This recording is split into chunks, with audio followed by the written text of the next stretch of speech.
Good afternoon, everybody. Well, welcome to Sunday morning, right here on the PTP podcast.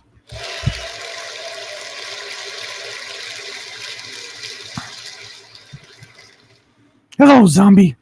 Yeah, I'm doing good. I'm doing okay. Not too bad. Crazy Chuck, what's happening? Slanty Chauffeur Bear, welcome. Rusty Cages, welcome to you. I don't know who else is here. Got a lot of people here, but nobody's in the chat.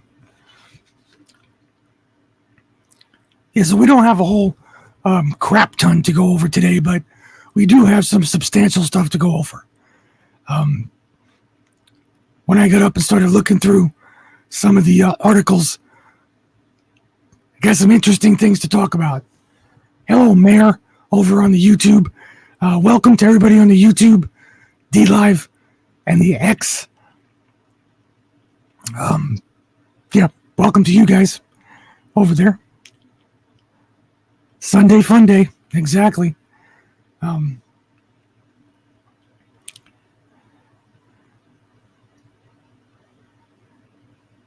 Unfortunately, for the people who, I don't know, I guess, orchestrated this assassination attempt, it's not going away.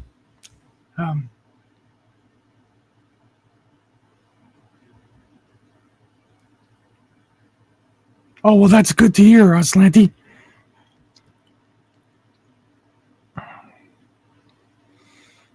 That is good to hear. I wish I can say that.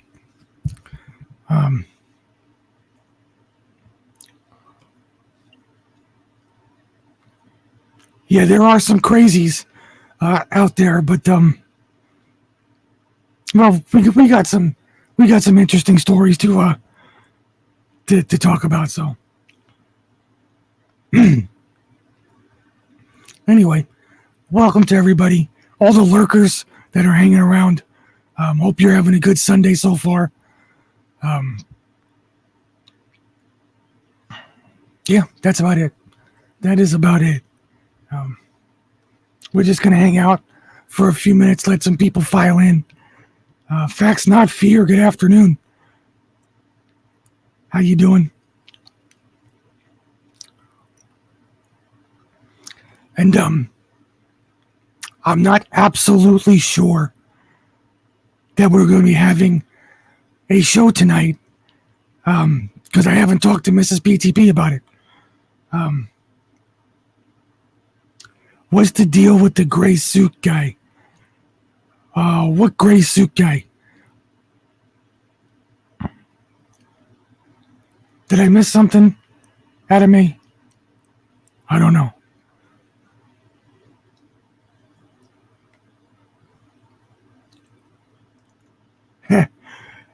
But if we just ignored it all, I don't know what would happen. I think it'd be an interesting result, to tell you the truth.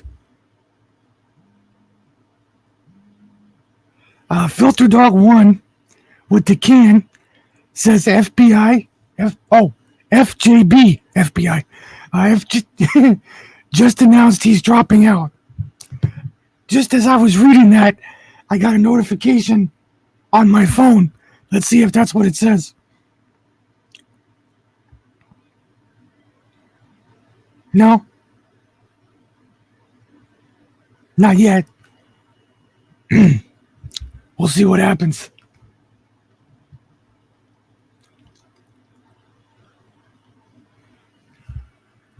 Slanty Chauffeur Bear, there's going to be one on the grassy knoll, in the bleachers, under the podium, under the stands, under the podium. By the time this is all said and done, we're going to have the magic bullet theory.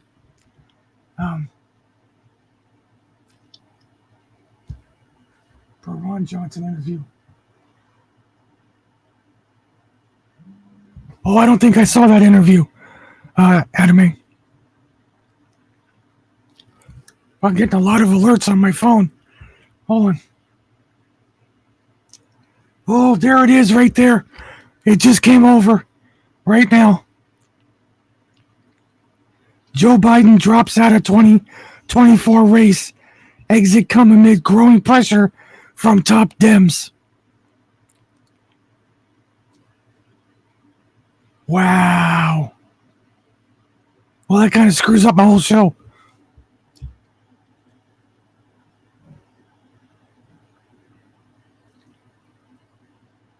Yeah, just right here. I got it right here. Wow.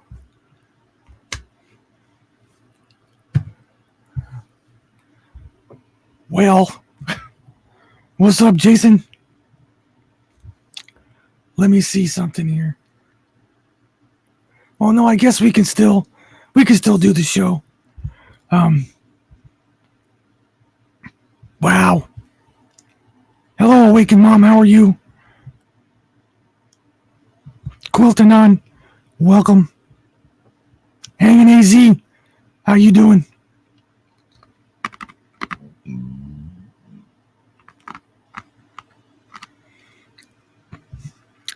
I don't even know what to do.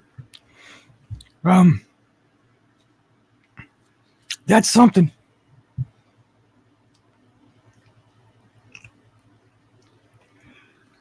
Yeah.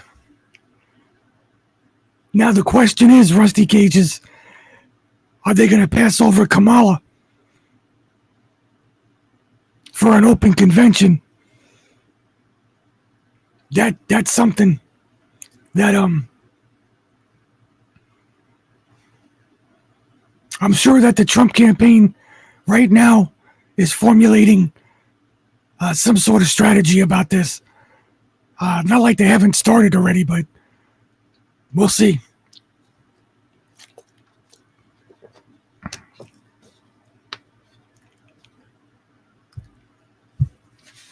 I wasn't sure that he was going to drop out. They did say on Sunday, but I didn't. Anyway, let's get cracking with the show, and the two of the stories I have.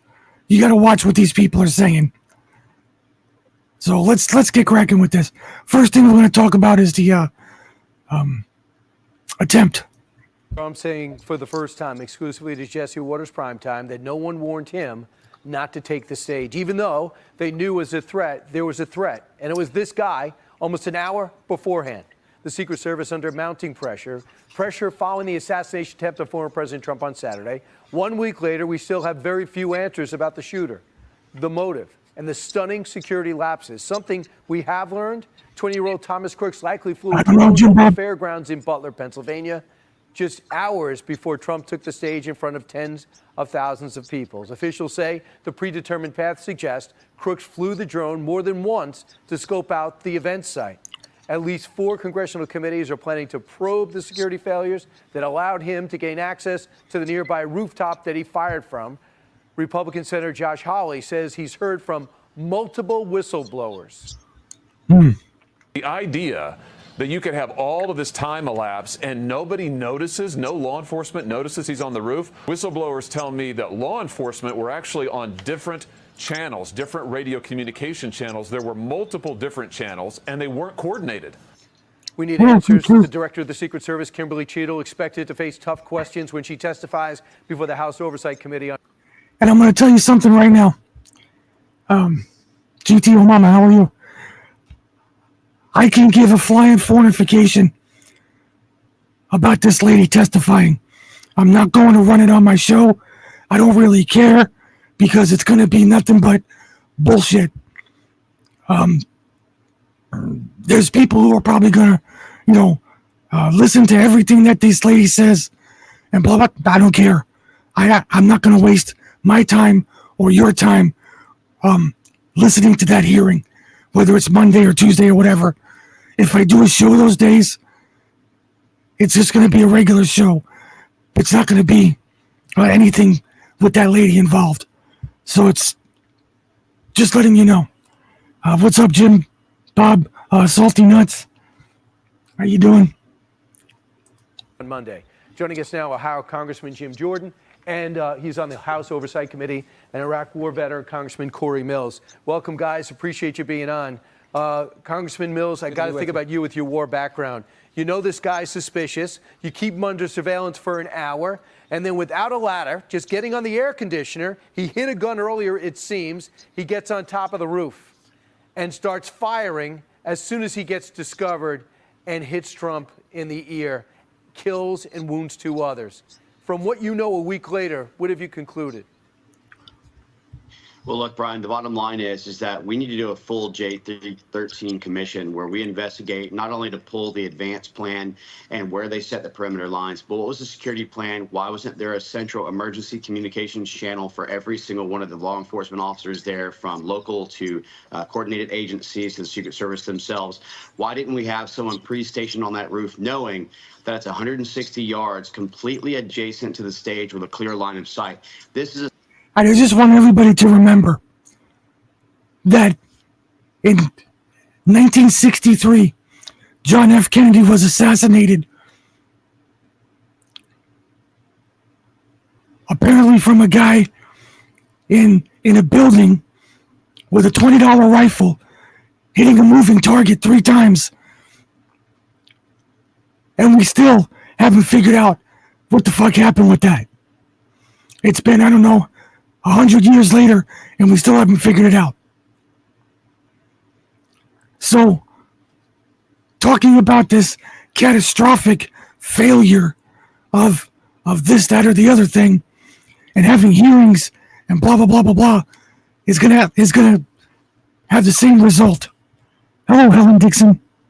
sniper's paradise. This is something that we never would have allowed to have gone within our perimeters. And I've done so many of these advances and so many of these different counter sniper operations where I've set up and I do a range fan as well as for a sniper sketch in my data log book that'll tell you exactly where I would be focused and where I would look at. Right. I want to request that log book. I want to request the counter snipers team's perimeter layouts, their range fans. And I think that while Biden can't tell the difference between Cheeto and Cheetos, she needs to come on, she needs to resign, but we need a full investigation to determine whether or not this was negligence, dereliction of duty, or if there was intent. We can't pull anything off the table at this time. Congressman, Congressman Jim Jordan, what is happening on Monday? What's going to happen on Monday is Jim Jordan is going to pen a very, very strongly worded letter asking this lady to resign. And then she's not going to resign, and he's going to be, okay, that's it. Be your first question, your game plan. Well, I think there are two big areas. There's a before. Why was President Trump denied additional security that he requested? Even the Washington Post is now reporting that. This is new. Did in fact, by the way, we should say that's resources new. He did. That's new. Yeah, Carol Leonnig, I think, is reporting that just as of an hour ago, that he was repeated requests for additional help, and he was denied that. We've also had whistleblowers tell our committee that there were resources diverted to NATO and to Dr. Jill Biden, the First Lady, because she was also in the Pittsburgh area. Did that? Why are we diverting resources to NATO and Jill Biden when they should have their own, separate from Donald Trump's Secret Service? Why are we? NATO can't afford their own protection? What's the question there? That really happened. And then, of course, what Corey was talking about and you were talking about, there's a finite number of buildings that needed to be secured, that where you had line of sight to the president. Why wasn't that done? So there's the before stuff, right? And then there's the critical during. This shooter is identified at 6:09. 6:10, the counter snipers are noticed about the shooter, and 6:11, President Trump is shot. That critical 2 minutes, what all happened? And this idea that there wasn't a seamless communication system, did that have something to do with the 2 minutes between the time he was notified? Quantum Lotus, welcome. The only person that can fire her is the President of the United States, because he's the one who appointed her, or she has to resign. Or they impeach her, which that's never going to happen. What's up, Rooster? Because he's part of, or she's part of, the administration's diversity hires. And God knows, if you're a diversity hire, you can't do anything wrong. and when the shot was taken at the president and the president was hit. So I think the before, a lot of questions about that, but also some critical questions during those critical 2 minutes when it all went down. I just don't understand why the Secret Service can get away with not briefing America, let alone you guys, on a regular basis. It should have been every single day. This is what we've learned. Instead, conspiracy theories take root. Yeah. I just want you guys to look at this together. I don't know if you have a monitor there. This is the timeline. 5:10, Crooks first identified as a person of interest. 5:30, Crooks spotted with a rangefinder, usually used for golf. 5:52, Crooks spotted on roof by Secret Service. 6:02, Trump takes the stage. 6:11, officers confront the gunman, and then he quickly gets out of the way. Crooks fires the first shots. Corey, this could have been so much worse. It turns out he had three other magazines with him, and he had a remote to detonate explosives possibly in his car. Your thoughts? Well, look, I think that Jim's right. One of the things, if we go back to the beginning, is that what 20-year-old has no social media presence? What about these 3 encrypted accounts that he has over? That's the first thing that I said. You're 20 years old. You don't have any social media. No Snapchat, no InstaWhips, no Facebooks, TikToks, none of that shit. Kind of interesting, don't you think? Overseas. What is the motive and who is driving him? We know the Secret Service and others have said that the Iranians had a plot against the president, which we knew about. We know that there's others who are trying to assassinate the president in an increased threat platform. This should not have been about resources. This should have been about proper planning and guaranteeing the safety of our president. And so I think that there's so much stop not only the conspiracy theory of this, but we found that in the Republican Party, a conspiracy and a fact takes about 6 weeks in the difference. But we need to get to the bottom of how this didn't come together in a more seamless manner to keep the nomination. Look, they have tried to go ahead and silence and suppress the president. They have tried to indict and imprison the president. Now they have tried to kill the president. We need to ensure that we get answers for the American people. And I don't want this behind closed doors. This has to be transparent. This has to be accessible. This has to be accountable for the American people. Congressman Jim Jordan, we also know that the Trump team has been saying we need more resources. The Secret Service around them is exhausted. They got Melania and the president are in different places a lot. Barron is now in a different place quite often. They have other kids, other targets, and it's just been on deaf ears. Did you realize how desperate the situation was? I don't think anyone did, but obviously the people around the president did, and that's why they asked for additional resources. And according, again, to even the Washington Post, they were denied those resources that were needed to protect the president. To the nearby rooftop that he fired from, Republican Senator Josh Hawley says he's heard from multiple whistleblowers. Essential, those critical 2 minutes when it all went down. I just don't understand why the Secret. This should have been a proper planning. Ears. Did you realize how desperate the situation? Okay, I hit the wrong button, sorry. So this is what you want me, the American people, to believe.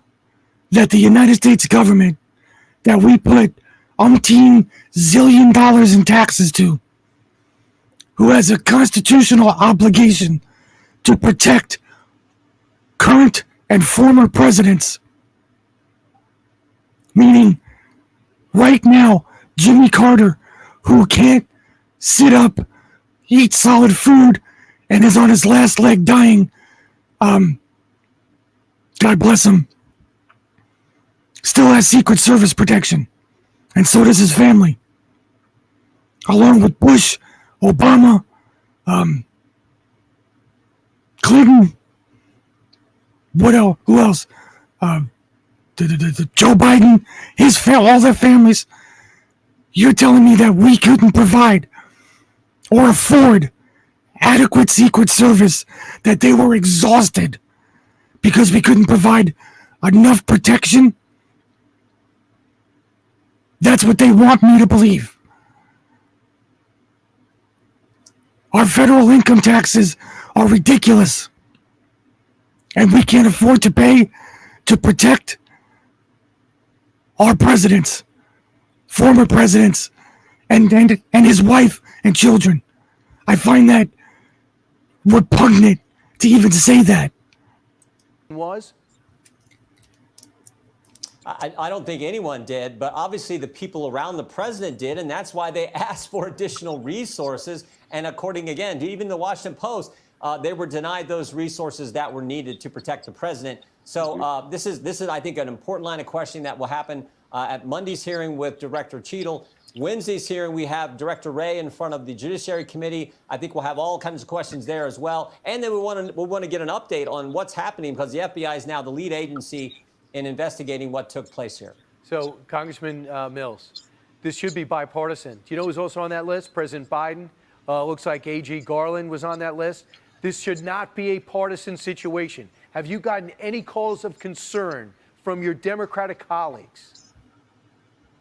Well, I've not, and you're right. This is not a bipartisan or a partisan thing, but should be a bipartisan American issue. And I think that there are enough Democrats who do share the same concerns, because this is not just about what happened to President Trump, but what could happen to any elected officials. Many of us, and Jim can tell you this, come under different types of threats, or we get death threats in district or other places. So we need to be able to understand what is necessary to keep people safe. We need to also go ahead and understand that the dangerous rhetoric that continues to ramp this up, where people like President Biden has said, it's time to put Trump in the bullseye. This is the type of thing that incites these types of violence. They were so quick to talk about President Trump with regards to J6 incitement. Where's everyone else on the ideas of the J13 incitement? I think that we need to start looking at this in a bipartisan way to try and ensure that we have the security, the resources, the know-how, and that we get away from DEI, which equals DIE, and start getting back to meritocracy and what is best to help the security of elected officials and our president.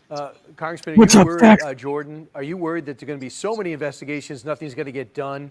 Yes. Do you sense there's got to be some coordination and streamlining?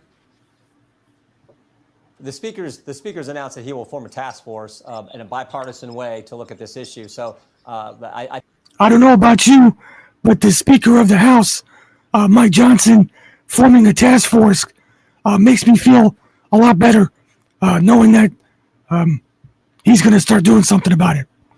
Yeah, I don't know. I feel all warm and fuzzy inside. I think that's helpful. We got to do our job. We have an oversight responsibility. We're going to do that. We start on Monday in the Oversight Committee with Director Cheadle there to answer some of these questions. Wednesday with Director Wray in front of the Judiciary Committee, where I'm sure he'll get a lot of questions about this subject as well. Again, I go back to, Brian, that critical 2 minutes from the time the shooter is identified, 2 minutes later, President Trump is shot. What took place in those 2 minutes? And this idea that Senator Hawley talked about, that we've also heard about, the idea that there wasn't this seamless communication. They were on different channels, and it was tougher to communicate and everyone to know what was going on. If that was the case, why in the world would you set it up that way? That makes no sense to me as a layman. I don't think it makes sense to people who do security like Corey and others who've been involved with that. There should be one communications channel so that you're up to speed in as quick a time as you can be to deal with situations just like this. So there's the during issue that I think is critical, but maybe the most important is what they didn't do beforehand to secure this place and to give the president more security protection like he'd been asking for repeatedly over the last several months. Okay, I understand the Secret Service did just respond. You want to tell me what they just said, Desiree? Go ahead. I don't have my phone with me.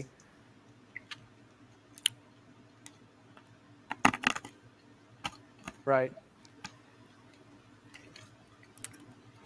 Right. They essentially said, in some instances, they did modify the protection, and they're just kind of nuancing their way out of this. We'll give you the full statement in a little while, but it was nothing earth-shattering. All right. Well, go ahead. Well, that's a change from what they said just a few days ago. So they have now changed their story. A few days ago, they said that was not the case, that they did not deny President Trump additional security. Now they're changing their story. And they lied straight out. Yeah. Oh, we'll put it in the we'll read the whole thing, but it's not a good sign. But Mayorkas berating Congressman Waltz. He owes Congressman Waltz an apology. Corey Mills, Jim Jordan. For the shades. Thanks so much. We look forward to seeing what you can uncover this week. Meanwhile, do not miss Jesse Waltz. Anyway, thank you for the shades, Rooster. Appreciate it. So that's the whole thing. Why I don't think listening to the Director Cheadle on Monday is going to bear any fruit. I didn't see who said it up there. I think maybe it was Quilton. Hey, Pam M. Said she's supposed to resign on Monday. I hope so. I hope she walks into the hearing room and says, I resign. And that's the end of it. Because they're never going to get a straight answer. Nobody's going to be held accountable. It's as simple as that. But please, please, please, please, as a citizen of this great land, stop playing us for fucking idiots. Stop making us out to be a bunch of dumbasses, because we're not. We could see right through this. If this was Chuck Schumer, Nancy Pelosi, Adam Schiff, or any other Hakeem Jeffries, or any other squad member that this happened to, it would be a whole different story. If this happened to Joe Biden, it would be a whole different story. All these issues that they're talking about would have never happened. Hello, Bequest. Welcome. Thank you for the cookie. Yeah, that's what they're saying, Boomslayer. That Biden has dropped out. More than likely, we'll find out everything later on today. So, if I don't come on with Mrs. PTP tonight, because I don't know what she's doing, she's so busy I hardly get to see her anymore. I'll probably come on tonight and whisper my way through a couple articles on that. So, anyway, I really dislike the fact that they think that the general population, us, fall for this shit. Remember, Jim Jordan, I'm still waiting for you and all the bank records. Remember, all that evidence. I'm waiting patiently. Gotta remember, I'm on a clock. You know, I'm just saying, I got a lot of problems. I'd like to be alive when some of the stuff that you said happens is gonna happen.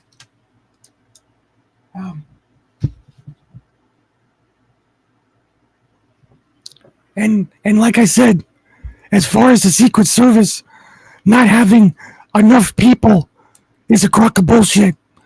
Because if you want to protect somebody, call the fucking National Guard. You got millions of people that the government can call on for personal protection. I don't believe any of that shit. Jason over there on the YouTubes, what's going on? All right, so the next couple of things we got going on here is about Joe Biden and what these people are talking about,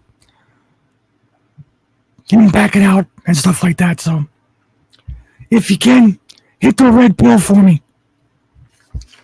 It only shows I got 2 red pills. I'm sorry, I got 35 red pills. If everybody can hit that red pill for me, I would appreciate it.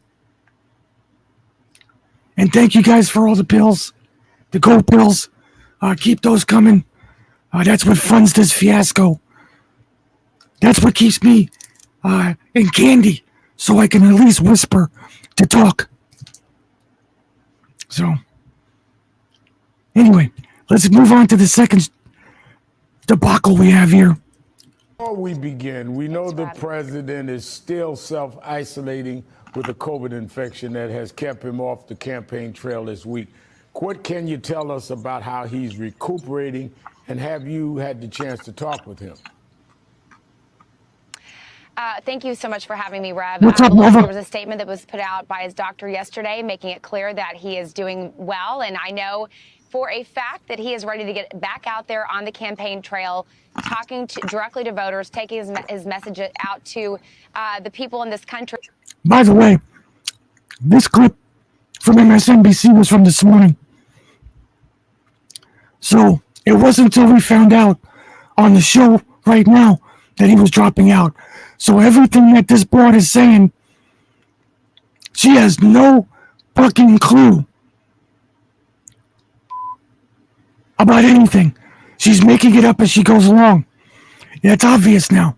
So let's just listen. That is where his support is. That is where we have seen him really, be able to make that contrast. And there's so much at stake, Rev. I mean, we obviously, have been talking a lot about this past week about the Republican convention and some of the divisive, dangerous rhetoric that has come out of the mouths of some of the speakers. Of course, you mentioned there's a rally tonight with Donald Trump and J.D. Vance, his vice presidential choice. J.D. is essentially the poster boy of Project 2025. He is somebody who's made it very clear he supports a national abortion ban. He is someone who's made it very clear that he does not support the rights of women. This is a very dangerous ticket, and President Biden is looking forward to getting back on the campaign trail. And there's that rhetoric that Trump and Vance are a dangerous ticket. They're a danger to women. Because the 2025 agenda from the Heritage Foundation has no more traction. It doesn't have any traction left. It went through the social medias and it didn't get any traction. But they're still going to keep pushing it. Taking his message directly to voters about what's at stake in this election. Now, we mentioned at the top of the show that former President Bill Clinton and former Secretary of State Hillary Clinton are supporting Biden and urging donors to do the same. But you also have nearly 36 House Democrats and 4 Senate Democrats calling on President Biden to drop out of the 2024 race, among them Ohio Senator Sherrod Brown and Texas Congressman Mark Vesey. Oh, by the way, Sheila Jackson Lee of Texas, like a Democrat crazy person, died at 74 years old. And there's nothing on the news about it.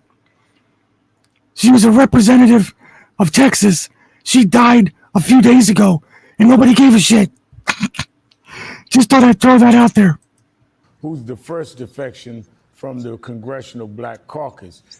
The entire caucus, other than him, have urged the president to stay in the race so far. And many of us in the civil rights community, I talked to the president a week ago, Monday, and he was determined he's staying in. I've not joined people in calling for him to step out. I'm willing to support whatever he decides. But how is he reacting to these latest calls on him to step down? Well, a couple of things, Rev. First of all, the Clintons have been supportive of the president, both in the 2020 campaign and also, obviously, this campaign cycle, too. I just went to a fundraiser not too long ago at former Virginia Governor Terry McAuliffe's house, where the Clintons also co-hosted and spoke. So they've been longtime supporters. And, of course, no surprise, they're obviously still very much with President Biden. But, look, I just want to make a point here. I mean, President Biden has made it very clear, and I think something that kind of got a little lost at the very end of the press conference he held a couple of weeks ago at the very end of NATO. He made it clear that, look, if there are members of Congress who need to run against him, that they're going to perform better if they run against the president, if they want to run with him. He doesn't care as long as they win, as long as they do what they need to do. That is what matters. And what matters to President Biden, of course, is beating Donald Trump. And he knows that is also coming from the members of Congress who have called for him to step out of the race. They share those same worries that we have to beat Trump. That is why President Biden is excited to get back on the campaign trail, taking his message directly to voters and proving time and time again that he is the best candidate to take on Donald Trump. So as of yesterday morning, this lady has no clue. She is so far outside of the DC bubble that she can say all this stuff, and within 24 hours, the president resigns.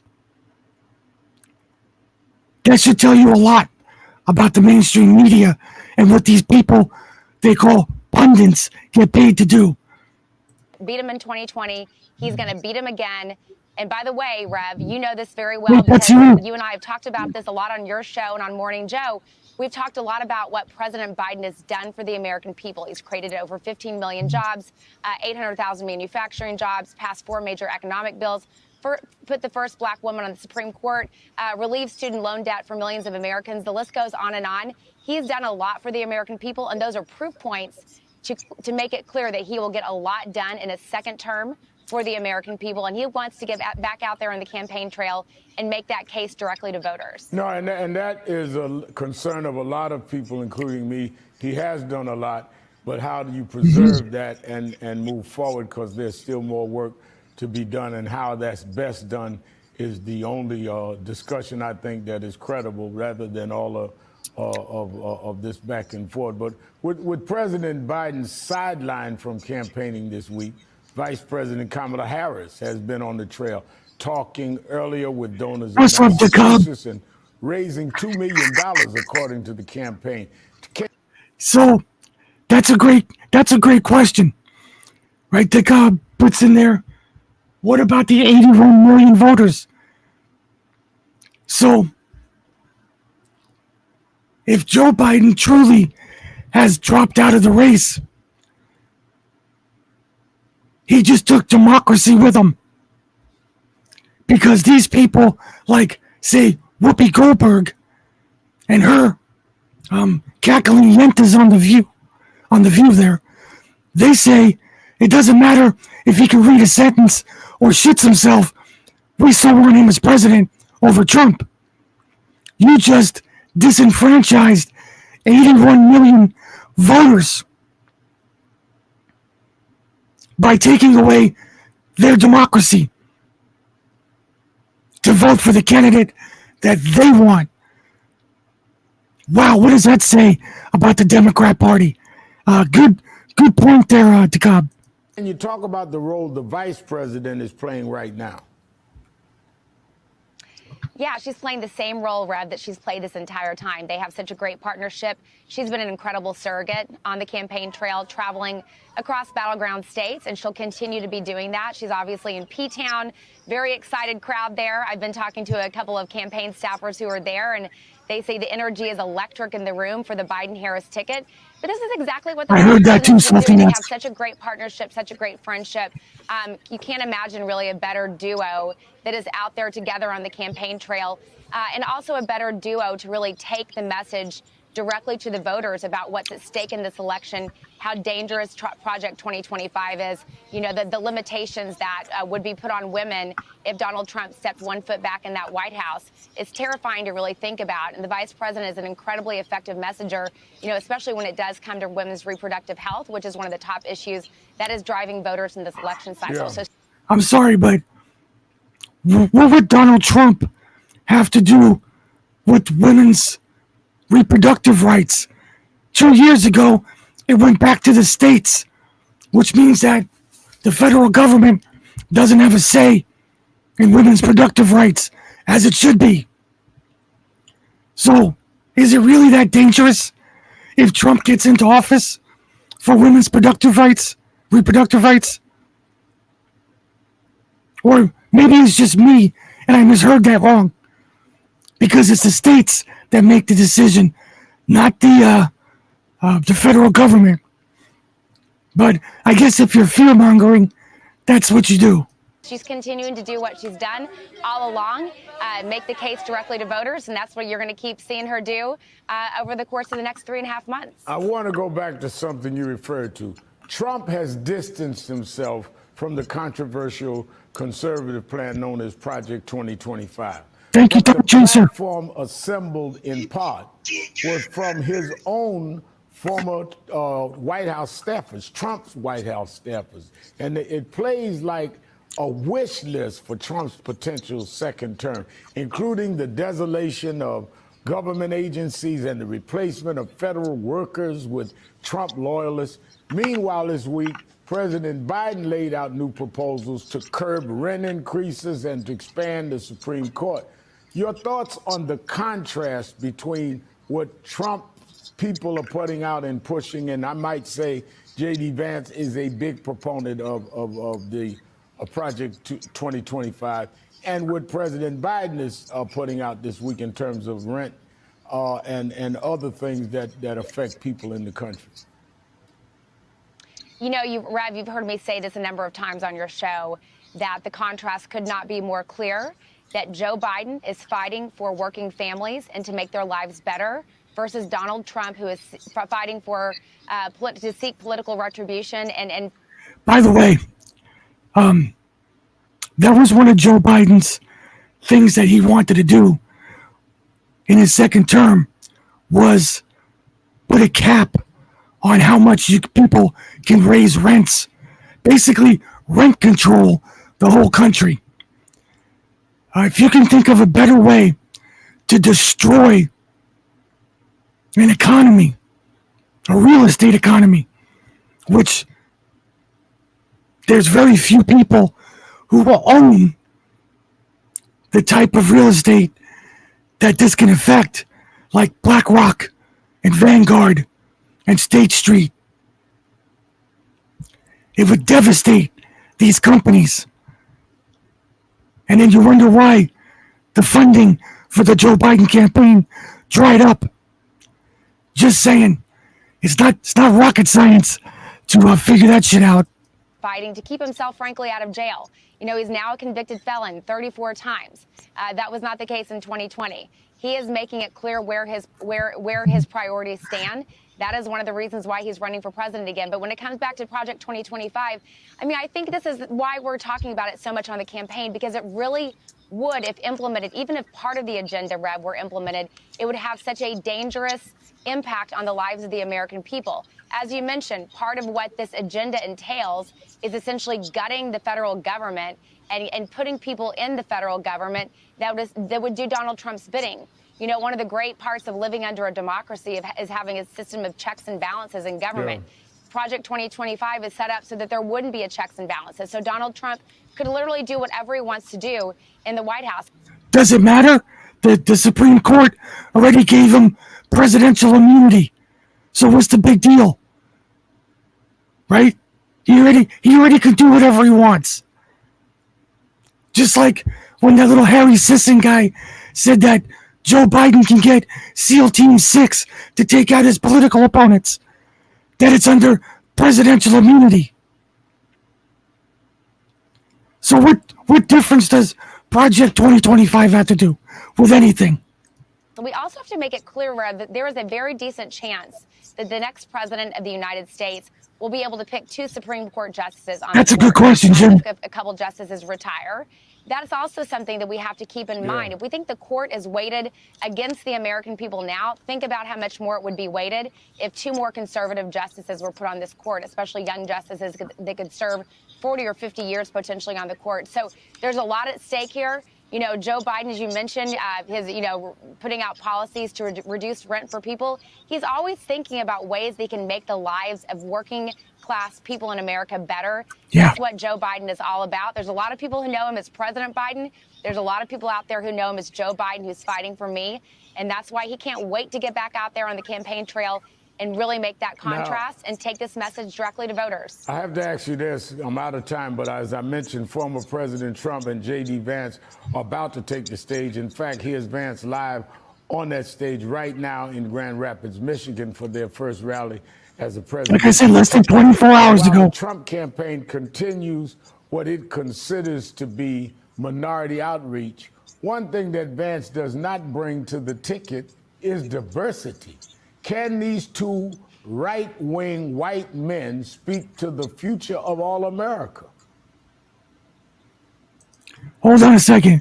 Isn't J.D. Vance married to a woman named Usha, who I believe is an Indian? She's of Indian descent. And if I'm not mistaken, Donald Trump is married to Melania, who is Slovakian. That's not diverse enough for these people? No, they can't. And I thought it was so silly. The first night of the convention, there was so much talk there's a woman of color up there. Oh, there's a union person up there, blah, blah, blah. This is the new makeup of the Republican Party is what some of the pundits were saying. Couldn't be further from the truth. The unions are on our side. Workers are on our side. People of color. That's not true either. The Teamster Union in Pennsylvania endorsed Donald Trump. So how could you say that the unions were on your side? Obviously not. are on the side of President Joe Biden. Why? Because he's gotten a lot done for them. Unemployment's been at a record low among Black Americans. Small businesses among Black Americans has been at a record high under President Biden. He actually doesn't just go out there and talk the talk, Rev. He has the accomplishments to back it up. And that is something that Donald Trump and J.D. Vance. You notice she didn't say walk the walk.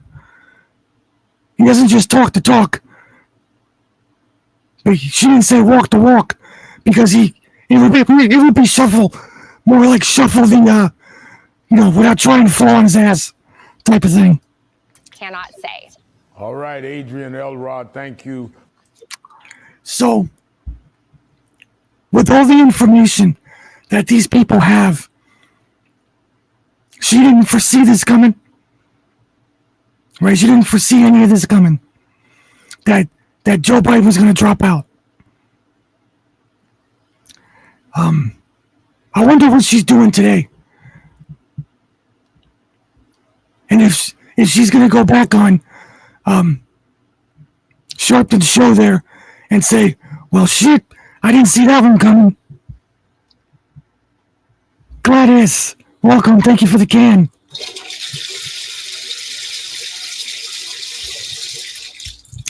And as far as that whole Project 2025 goes, Jim Bob, you're right.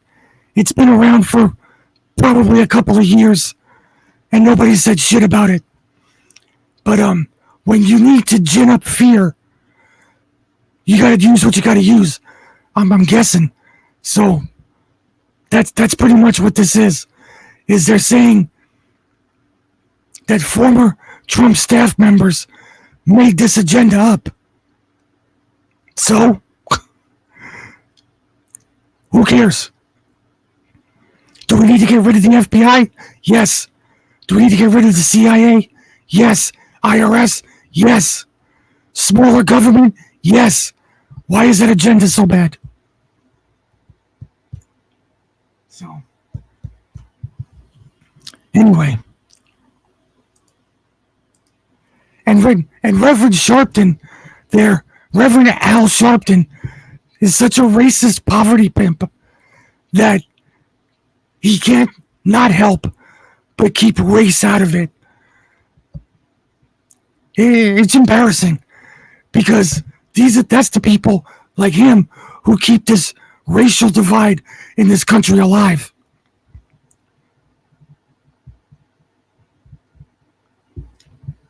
Yeah, I don't know if they're going to make out Joe to be a hero, Ellen Dixon. I don't see how that can happen.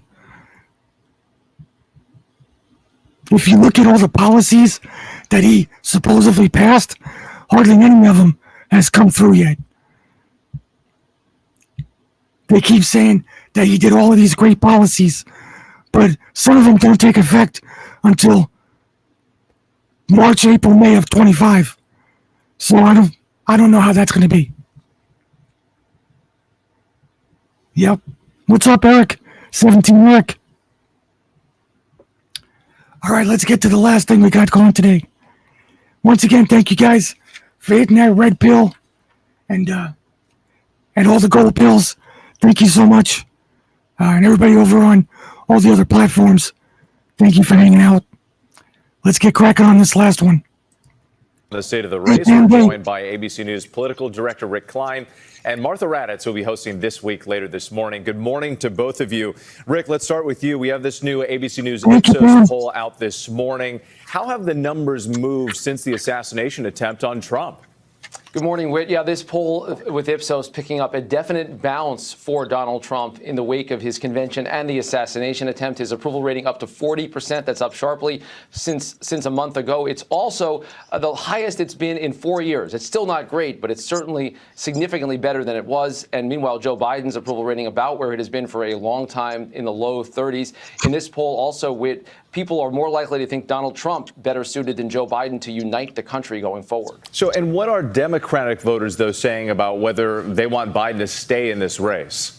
61% of voters overall, and 60% of Democrats say they want him to step aside. That is a sharp rebuke from inside his party, some very negative sentiments about his prospects going forward. In fact, Republicans are more likely than Democrats to say that they want Joe Biden to remain in this race, I think reflecting their calculation that he'd be easier to beat than anyone else. As for potential replacement candidates, Kamala Harris viewed slightly more favorably than Joe Biden, but also just as unfavorably as Biden. So those numbers are upside down for her as well. And none of the other major Democrats are really known well enough nationally to say something meaningful. That tells you how hard it would be to replace someone on the ticket this late.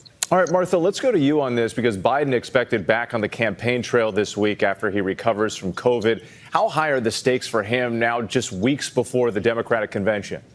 The stakes are huge, Whit, as you know, because all eyes will be on Joe Biden.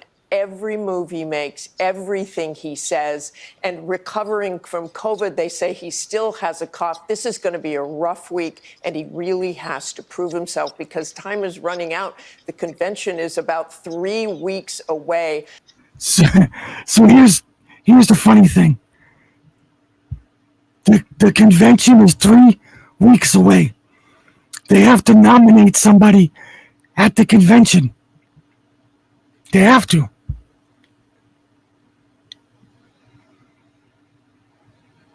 Who's the only... I hate even saying it, but who's the only alternative that they have? Who are they going to nominate? Why don't you guys tell me in the chat? Who do you think is going to be the nominee for the Democrat president? And we'll continue with the show.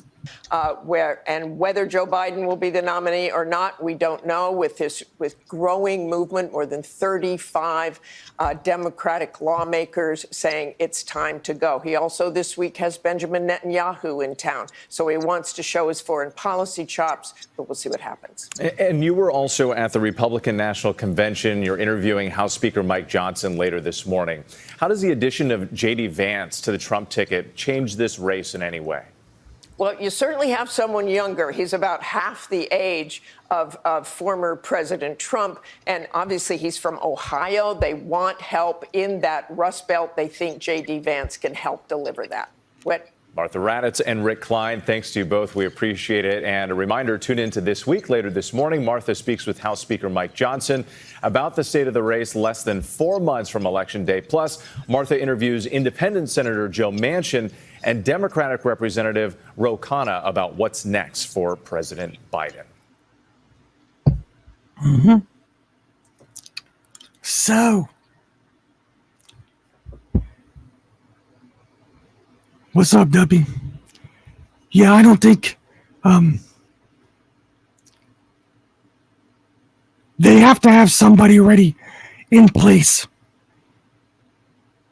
because they don't make decisions like Joe Biden's going to drop out of the race like that. They don't make those decisions. They have a lot of people doing a lot of things.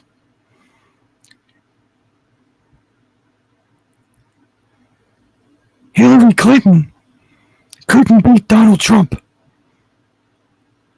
So I think Hillary Clinton would be a no-go.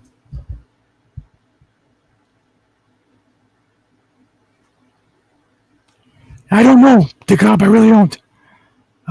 It's a good question. Gavin Newsom is unelectable. The only thing that they could go through is the vice president, which Joe said he had the utmost confidence in, right? He had the utmost confidence in Kamala Harris.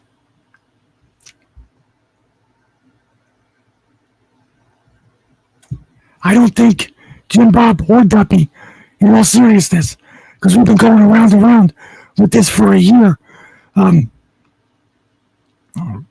Obama is going to stay as far away from that White House as possible because there's too many questions that would need to be answered.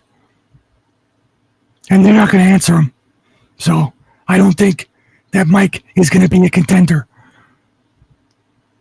Plus, could you imagine the progressive wing, which they're depending on, if they pass over Kamala?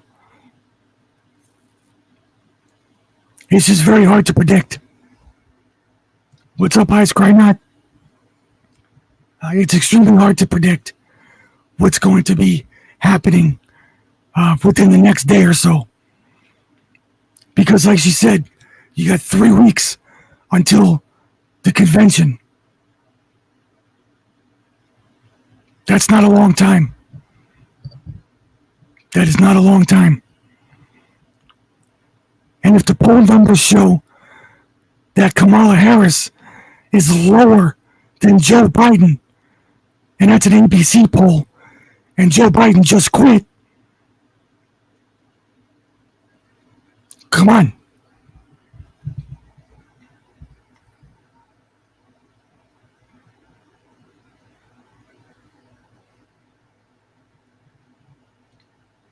Well, it's not that they don't want it, it's that they're unelectable. Nobody would vote for them. Just think of the statistics.